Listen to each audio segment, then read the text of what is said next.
Interrogative সেন্টেন্সে কিন্তু জিজ্ঞাসা চিহ্ন থাকলে আমরা চিনতে পারছি, তাই তো?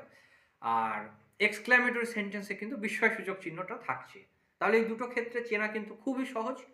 মানে বাক্যটা দেখেই বলে দেওয়া যাবে যে সেটা এক্সক্ল্যামেটরি সেন্টেন্স নাকি ইন্টারোগেটিভ সেন্টেন্স, ঠিক আছে? এবং অ্যাসার্টিভ সেন্টেন্সের ক্ষেত্রে কি থাকবে?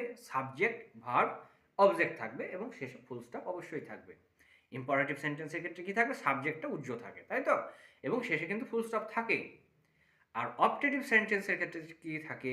মে শব্দটা থাকে। মে শব্দটা দিয়ে সাধারণত শুরু হয় এবং শেষে ফুল স্টপ থাকে, ঠিক আছে?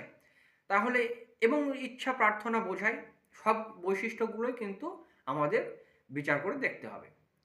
তাহলে দেখো, আমরা আজকে পড়ে ফেললাম সেন্টেন্সের 5টা ভাগ: assertive sentence, interrogative sentence, imperative sentence, optative sentence এবং এক্সক্লেমেটরি সেন্টেন্স।